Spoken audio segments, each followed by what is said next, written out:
Hello, everybody. Hello, Randy. My name is Rodney.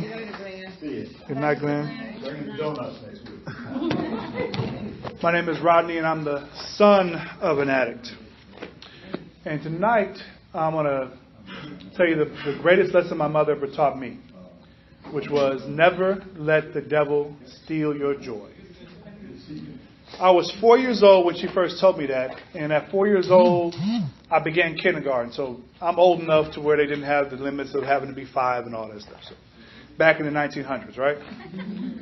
But by the time I was 5 in kindergarten, I'd already seen the worst of life. I grew up during the crack epidemic explosion in Southern California. So I'd seen gang violence, gangs, exposed to sex way too early, where I knew what prostitution was, I knew what this and that was, and I saw my mother go through addiction. So when she told me this, even though I couldn't fully understand the words, I understood it in my spirit. Never let the devil steal your joy. Who in here has been through some really hard stuff in life? All right? So I'm not alone. It's feel good to be alone. And so why that resonates in my spirit, and I fully understand it as a somewhat grown man now, is there's a difference between joy and happiness. Right? When you were little, you might have gotten excited about Christmas, and you got a toy, and you got excited about the toy, and when you were little, you might have ended up playing with the box and not the toy. Or if you have children, you've seen them do that. They play with the box and not the toy. And the toy was expensive, but they're playing with the box. And they're playing with the box 3 hours a day for 3 months, and the toy is sitting over in the side. You say, well, what about the toy? They're like, I want the box. Because the box gives them joy. And their memories 10 years, 15 years later are going to be like, man, I remember playing with that box and feeling so happy because the box gave them joy. And things come up in your life that want to steal your joy. The molestation from my older neighbor next door tried to steal my joy. Seeing my mother go through addiction and lose the respect that she had in the neighborhood wanted to steal her and steal my joy. And as a mama's boy, I took everything she went through personally. I remember her low points. I remember when the next door neighbors who were the friendly neighborhood drug dealers accused her of stealing dope and had pulled guns on her, were about to kill her. I remember these days when I had to leave the house when they had smoke sessions. I remember those days vividly. Those days didn't make me happy. If anybody's logical, it wouldn't make you happy to see your mother go through those things. But how I got joy is that when I got 7 years old, let me use proper terms, turned 7 years old, she had had enough. She had had her rock bottom. See, she was 6'4", a reformed bully, could beat up men, had the respect of everybody in the neighborhood. I'll tell you a funny story. So the next door neighbor also lived next door, had gotten drunk one day, right? His name was Lewis. Had a big old afro. And my little brother, so if I'm 5, he was like 1 or 2 years old, he had a bunch of hair. And he wouldn't stop messing with my little brother. He's drunk. He should know better, because everybody knows my mom's reputation. But he wouldn't let him go. My mom said, Lewis, let go of Jamie. Let go of him. I know you're drunk. Let him go. She's laughing at first. And he wouldn't let her go. He kept talking mess. And every time she says something, I realize she's getting closer to him. I'm like, oh, Lewis, let go of Jamie. Oh, shut up, girl. I said, oh, Lewis, you about to get in. And next time, the third time she said, Lewis, let go of Jamie. She's this close to Lewis. And I ain't letting go of nothing. This boy got all this hair. He need to cut his hair. About 30 straight right hands. Had a full handful of his afro. And so after she got finished beating him, he took his clump of hair. And anytime somebody new would come to the neighborhood, he had it in a Ziploc bag and say, see what she did to me? Don't mess with that lady right there. She know how to beat up men. So she went from that kind of respect and had a, don't mess with her to, she just a crackhead.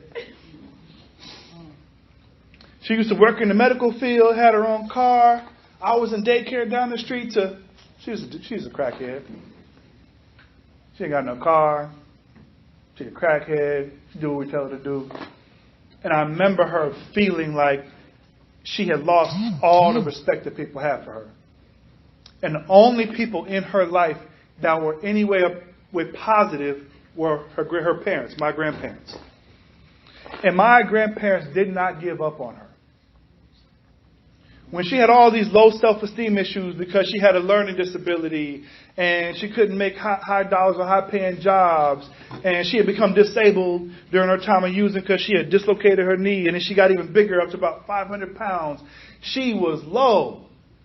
Because she would go from one addiction to the other, so from crack to alcohol to food. And so instead of being a skinny crackhead, she was a big crackhead. So she loses even more respect. And I remember her self-esteem just going like this and like this and like this and like this, to where she had no more. And she couldn't pull her own self up anymore. And so my grandmother said, no, my Robin, we're going to do something about this. And we had this community center in Pasadena called the Jackie Robinson Center. So my grandmother takes her to Jackie Robinson Center. She finds her a counselor. She starts getting counseling. The counselor finds her this church called Christian Deliverance Church in Pasadena. We start going to church, and 30 days goes by, and my mom said out loud, she said, I haven't even had the urge to use. And I could see the light bulb going off in her head, how amazed she was that she didn't even have the desire to use. And then we start going to these meetings at this Catholic church, the 12-step meetings. We called it the 185. That was the address, but they called it the 185. And I remember starting to hear these stories of people going through the worst things they've ever been through in life. Now, mind you, I'm now between the ages of 7, 8, 9, 10, 11, and I thought I'd been through some bad things. But at that time, I never told anybody, not even my mother. And I'm hearing how people lost their children because of their addiction. I'm hearing how people been to prison because of their addiction. I'm hearing what people did to other people because of their addiction. And they're saying it openly in front of a crowd of people. And when they were done, people were like, thank you. I'm like, but he went to jail. Isn't that bad? Everybody's like, yeah, me too. And they were telling the stories of how the devil tried to steal their joy. Because I don't know many people who were happy to be in prison or in jail instead of being free. I don't know many people that were happy to have stolen from loved ones, that they're proud of that. I don't know anybody, whether they're sane or insane, that say, yeah, man, I stole money in my mom's purse. Nobody says that with pride. So all these things came along and said, let me just take that smile from you. I stole a whole year of childhood. Let me take that smile from you.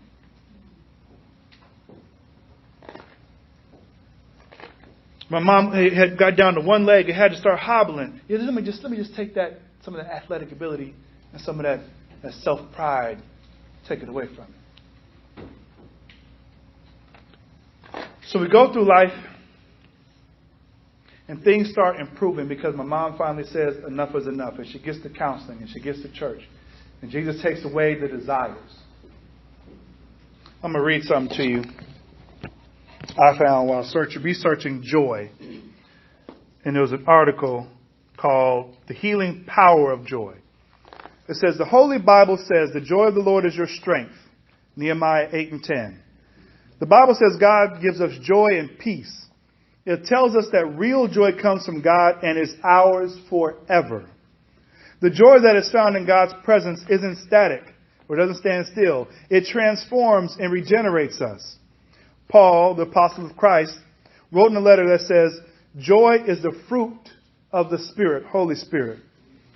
Spiritual joy comes from God, gives us a sense of the presence of God, showing His infinite power to govern the lives of men and women. As we learn more that God is all, that He is good, and that there is no power besides Him, spiritual joy will be ours more and more, bringing healing and happiness into our lives. Joy can heal you. You ever been a funeral or something really, really, really like horrible? And somebody to say something that's so funny, it's like the laugh cracks through the grin, like the frumpy face. It breaks through. That's a little piece of joy. If you're still able, no matter what's, like I've been down. Who's almost died? Glenn was just here. We were just talking about COVID and almost dying. I've been almost died several times. My mom's passed away when she was 41. All that took the wind out of me. And especially when my mom died, I'd never been so angry in my life. It was the first real death and funeral I've had to deal with. And if you don't know this for yourself, funerals and death bring out the worst in people. I know now that's because everybody doesn't know how to deal with it. Everybody becomes selfish in how they want to heal and make themselves feel better. But people were saying some of the most shadiest, craziest stuff to me. And it took the power of God for me not to punch them in the mouth. Just being honest. Being real. People were trying to run game and scams. Like, hey, I know your mom was on Section 8 and all that, but you can put that in my name. You and your brother can come live with me. It'll be all good. I'm like, you think you think I'm stupid? Thank you. God bless you.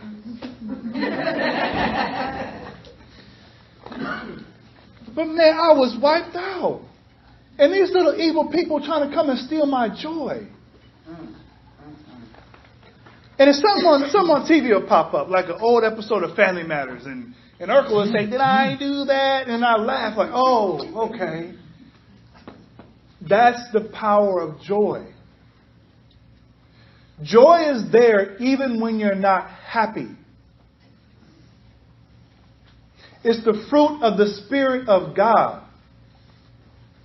If you can have gone through all the things that you all have gone through, all the near-death experiences that you have gone through, decided to get clean once, twice, 500 times, and you made it here tonight, that is fruit of the Spirit of God in you, trying its best to bless you with joy. It's one of the few things the devil has the hardest time stealing is joy. And the only time he succeeded is when you completely give up. And if you're here, I know a couple of people got their out of the darkness chips again. If you're here, you have not given up on yourself. You got somebody like my grandma in your corner saying, nah, God's not done with you yet. I still see greatness in you. I'm not giving up on you. People like Glenn, people like Pastor Darrell, who decided to even have these meetings. Here's what I know. When I began kindergarten again, on the first day of school, me and my mom and the next door neighbor, his mom, who were the drug dealers, our first day of school talk was, hey, don't you tell nobody your mom uses drugs. Hey, don't you tell nobody your mom sells drugs. Because if people knew what people did in the dark, they would just think of you like you just scum. Ugh, you're an addict. You're a recovering addict. Get off my shoe. And I told Darrell when I first visited this church, and a lot of you came in on a Sunday, and I said, oh, those are my people right there. Because believe it or not, people like you sharing your stories help build me. It let me know what humility is, and that, excuse me, the only reason you should have shame is if you give up. If you give in to the lie that you are not enough, that you're not worthy of love. And you say, devil, you know what? I give up, I give in. All I am is what people have told me I am. You dirt, you ain't beep. I've heard that myself. When I had an Achilles rupture about a year and a half ago, 2 years ago. And I've played basketball for years, high school, college. Never had an Achilles rupture. You know, I get in the 30s, I have children, I got a little dad bod going on. You know, dad bod is in style nowadays. But I say, you know, I live a healthy lifestyle. I try to tell people about healthy lifestyle, but I still got this little 3-month pregnant belly. So I said, let me just get rid of the rest of this 3-month pregnant belly, right? So I'm working out. I'm not playing basketball. I'm not doing anything special. I'm not doing anything crazy. All I did was turn and start to run, and my leg went pop! And I'm down on the ground like, who threw a rock at me? And nobody was behind me. And to me, I was like, oh, crap, it's my Achilles. So I wanted to be mad at somebody. Like, somebody hit me. I know they did. So I have Achilles surgery, and I'm in a cast for 6 weeks. That wasn't fun because I'm watching my wife do everything. And I'm not the kind of guy who likes to let his wife do everything. When I mean, I couldn't do anything. So I get the cast off, and I'm thinking everything is good. The first day I get my cast off, I clean the entire house. Like, look, you ain't going to do everything by yourself. And you look like I ain't no good husband. I wash the dishes. I vacuum. I clean everything. I'm like, yeah, I got my 2 feet back. Now you can't tell me nothing. Okay. So I'm going to tell her, I love her. The house is clean. So I clean the whole house, and so a few weeks go by. She keep looking at my legs. She happens to be an RN, by the way, so she knows what she's talking about. She's like, your leg is purple. I know. When I lift it up, the purple goes away. It's okay. I'll walk it off. Like back at basketball. I'll just walk it off. Sprain an ankle, walk it off. Break a leg, walk it off. Weeks go by. I don't like the way your leg looks. I know. Well, you quit bothering me about my leg. Look, when I put it up on the pillow, see the purple? It goes away. What's your problem? One day, it's Friday. She said, you got a doctor's appointment at 4 o'clock at the hospital. I'm like, did you snitch on me to the doctors? So she snitched on me to the doctors. I go to the doctor. They do the scan on my leg. And they found blood clots at the surgery site, in my knee, in my groin. And they say, thank God your wife is a nurse. And she knew what to look for. I'm like, okay, fine. Shoot, she's right. Okay, you found the blood clots. She said, ma'am, he looks good. We don't have to scan his lungs if you don't want to. But if you want to, she says, yes, scan his lungs. Thank God your wife's a nurse. They found stuff in your lungs, on both lungs. I'm like, crap, I could have died for real. Now I got to be nice to her. So now I got to take blood thinners, and now I got to do this and that. And now I can't do anything again. I got to watch her do everything again. And somebody like me who's been a mama's boy, who's always wanted to please his mom and please the woman in his life, it just eats at me to be that lazy dude laying on the couch watching her do everything. Because it gives me joy to do things for the person I love, the people I love. And I can't. And it's eating away at me. And so when my Achilles ruptured, I was angry. I didn't even feel the pain because I felt betrayed by my body that after all these years of basketball and running and jumping, all I did was run straight and you pop on me now? How could you? So as I'm sitting in the house doing nothing, I just think about those times being 4 and 5 years old and the men that were in my mom's life and the ones that were no good and the ones that were lazy and I wouldn't help her out. I said, here I am being lazy. And that's the devil. He was trying to steal my joy again. Because I certainly wasn't happy. I said, you know what I can do? I can get on this little scooter thing. Get on a little scooter. I can do these dishes. And I found myself smiling again. And that was that joy seeping through. And it's a gift that my mother taught me when I was 4 years old. And I'm hoping and praying that everybody with ears in here tonight is absorbing this message.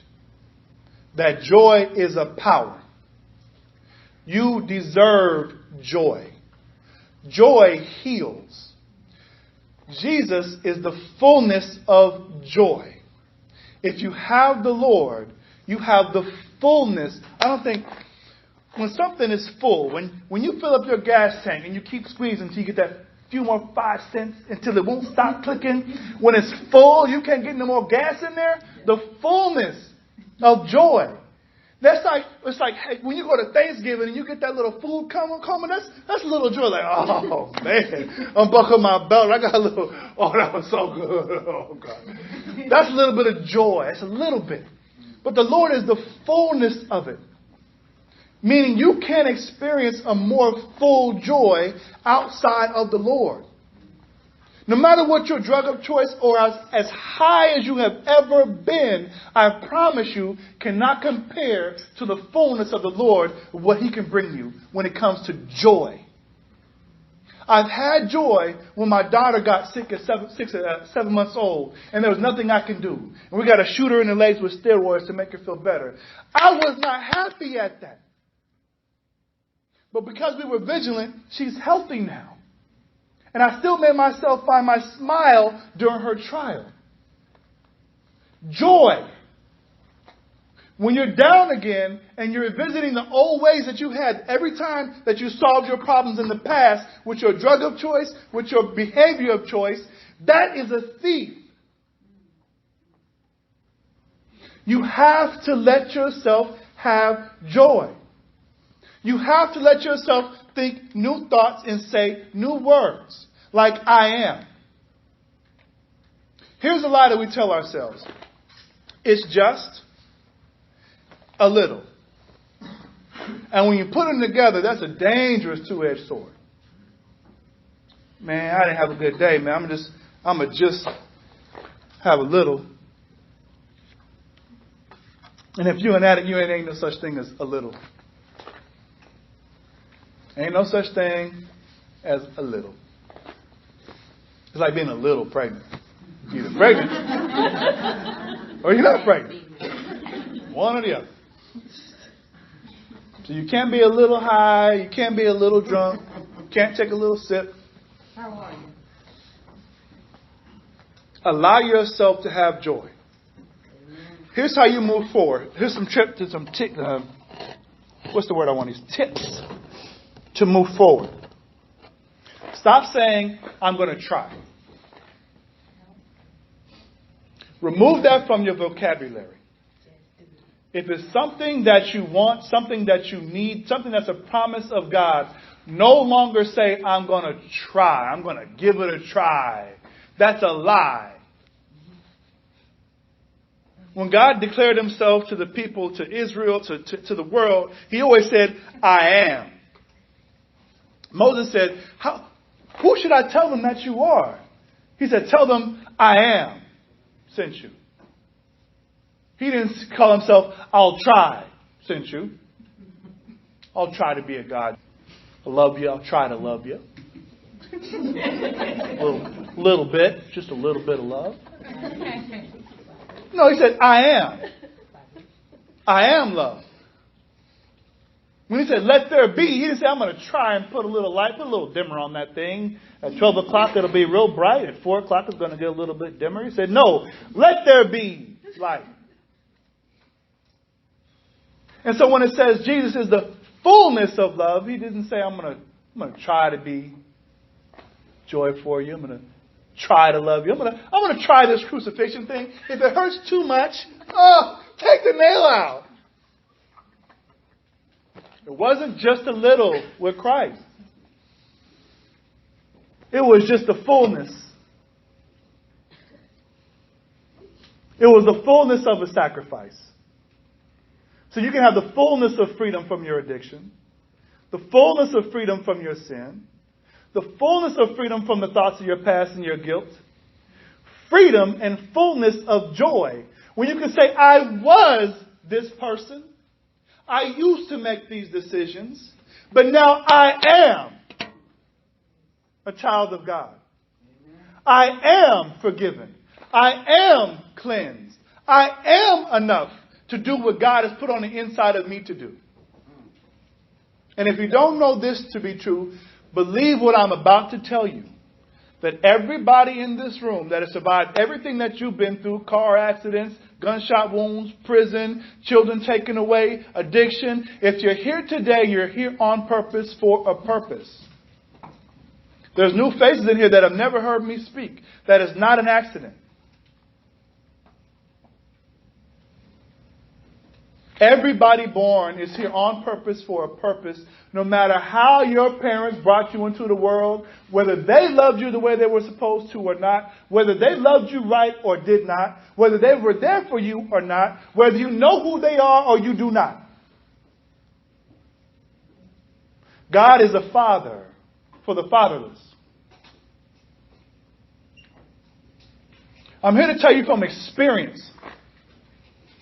God has been everything that He said in His book to me. Jehovah Jireh means God my provider. I grew up on Section 8 and food stamps until I was 17 years old. To have escaped the neighborhoods I grew up in and to make it to college, I'm almost an impossibility. When I was born, I wasn't even breathing, and the doctors had to work on me to even get me breathing. I was blue, I was jaundiced, and my mom had about 3 or 4 miscarriages before I was even born. The devil been trying to take me out my entire life. So I'm here to let you know that I know for myself that I can no longer be selfish enough to keep my gift to myself. Amen. My gift is to speak life into people who are willing to listen, and I hope y'all are willing to listen. He's been literally trying to kill me with car accidents, blood clots, sickness, disease, situations, storms, everything. But I'm here on purpose for a purpose. And so are you. Tonight's purpose is to help you restore the fullness of your joy. And if you've never had it, and I know that's very possible, if you've never felt joy, receive the gift of the fullness of joy tonight. Let the Lord work in you and give you the healing that you cannot do on your own. If you were able to do it on your own, you would have done it a long time ago. And drugs never would have been a part of your life.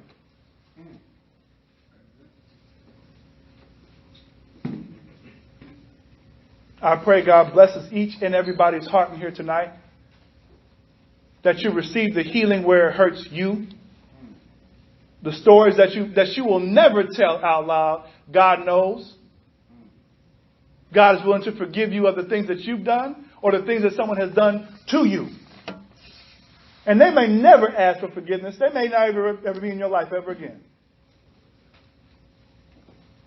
But you're worthy.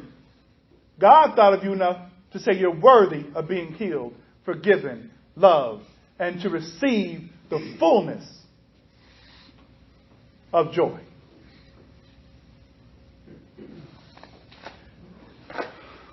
I'm a cut it right there. And I want you all to know, I want to say thank you for your most valuable commodity on earth, which is your time, because once you give it away, you'll never get it back. Amen. I thank you to let me speak life into you tonight, and I pray you receive it. You go home wherever you live and receive the fullness of joy. All right.